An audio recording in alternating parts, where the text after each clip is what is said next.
I would like to speak about the topic, the falseness of the so-called Book of Truth. The so-called Book of Truth is surely not an authentic prophecy. It is not recognized by the Church and represents a huge deception, a trap into which many Catholics walked in their naivety. Many elements of the content of the Book of Truth, the manner of speaking and the methods applied, contradict the sound, traditional Catholic teaching and the perennial sense and meaning of the Catholic Church. The following are the common negative criteria which the Church gives us in judging on presumed apparitions or prophecies. I quote, "There are manifest error concerning the facts. Second, doctrinal errors attributed to God Himself or to the Blessed Virgin Mary or to some saint in their manifestations, taking into account, however, the possibility that the subject might have added, even unconsciously, purely human elements or some error of the natural order to an authentic supernatural revelation. Then, third, evidence of a search for profit or gain strictly connected to the fact. The next, gravely immoral acts committed by the subject or his or her followers when the fact occurred or in connection with it. And the last, psychological disorder or psychopathic tendencies in the subject that with certainty influenced on the presumed supernatural fact, or psychosis, collective hysteria, or other things of this kind. These are only possible, the criteria. I'm not saying that these all apply to the so-called Book of Truth, but these are the objective possible criteria to judge. Inquiries must be made about the alleged recipient of visions also. What virtues does the person have? What was his general level before and after the alleged revelation of this person? If a great advance in holiness is seen, and it seems to have come from the revelation, there is good probability for the revelations. We can think of the Fatima children, how they progressed in holiness.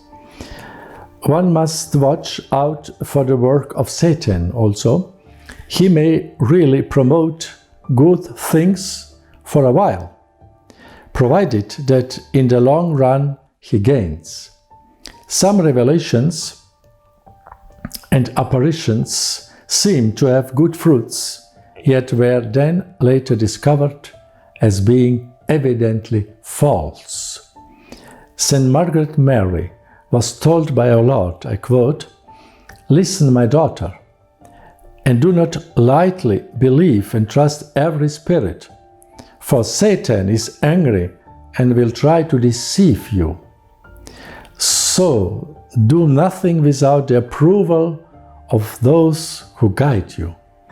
Being thus under the authority of obedience, the efforts of Satan against you will be in vain, for he has no power over the obedient soul." Humility is a major key. Satan has the greatest horror of humility. Yet Satan can lead a person to a false humility. Pride shows in an independent spirit as to the church, to the superior, to the spiritual director, in obstinacy in opinions, in refusal to submit to examinations, even in anger. It shows too in desiring to publish the graces the person thinks he has received or she has received, when it is not necessary. Humility leads to wanting to hide them, except in cases of real usefulness. Is the information given by an alleged seer useful for salvation of souls? Question mark. If it is merely to satisfy curiosity, it is unlikely to be of divine origin.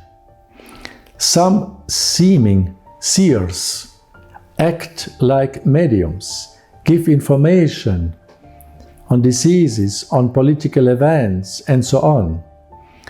Some are very clever in observing and can work with little things. Also, suspect are revelations that merely give truisms, that means that merely give statements that are obviously true and say nothing new or interesting. Is all in the messages and alleged revelations in accord with the dignity and gravity of divine majesty? This is an important question. Some presumed revelations descend into vulgar speech. Satan at times appears taking repulsive shapes. Yet Satan at times also takes on the appearance of an angel of light and even of Christ himself. Signs of the Spirit of God are the following. It fits with teaching of the Church. It is serious, gives light to the soul, docility, discretion, modesty, no hurriedness, no exaggerations, humble thoughts, confidence in God, rightness of intention, patience in suffering, self-denial, sincerity and simplicity in conduct, no attachments, not even to the gifts and the revelations, a great desire to imitate Christ in all things, gentleness, kindness, humility. These are the signs of the Spirit of God. The signs of the evil spirit are spirit of falseness or lie, suggestion of useless things, curious things, impertinent things, restlessness in the soul, a bold, obstinate spirit, many indiscretions, pride, lack of hope, vanity, self-satisfaction, impatience, hypocrisy, pretense, attachment on earthly things, a false charity including bitter zeal, indiscretion. So these are the objective criteria. I am not saying that this is the truth in the Book of Truth, all these items, but only I gave this as a criteria to judge so-called presumed revelations. Now concretely, the Book of Truth containing also some true affirmations, and because of this, the Book of Truth seduces good-minded and simple Catholics, causing thereby a still greater confusion among the good ones within the Church of our day. This is precisely the tactic and strategy of the devil, who is the one who confuses. We must be sober and follow the admonitions of the apostles.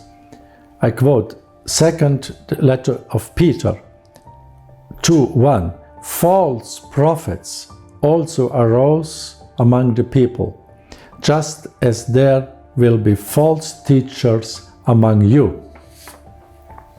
And then Titus 1:9. The apostle admonishes us that the faithful have always to speak and to follow the sound doctrine. Our Lord warns us in the Gospel, beware of false prophets, and many false prophets will arise and lead many astray. And Apostle John says us, do not believe every spirit, but test the spirits to see whether they are from God, for many false prophets have gone out into the world. So St. John, the first letter of St. John. Catholics should follow only those apparitions which are approved by the Church. God gave us for our difficult and confused time all the necessary means. We have still the good old Catholic catechisms, the life of the saints, we have the Holy Eucharist, we have Our Lady. She is the destroyer of all heresies. We have the powerful spiritual weapon, which is the prayer of the Rosary. God gave for our time the special devotion to the Immaculate Heart through Our Lady of Fatima. The Church will be renewed not through questionable, sensationalistic, and loquacious, presumed prophecies like the Book of Truths, or through spiritual gurus and oracle speakers. But the Church will be renewed in our days of confusion through the sound, sane, solid, sober, and integral, traditional Catholic doctrine and spirituality, through the sacredness of the traditionally handed over liturgy, through penance, acts of reparation, and through the holiness of life. Dear brothers and sisters, beware of false prophets. Do not believe on the Book of Truth. Beware of false prophets. God bless you.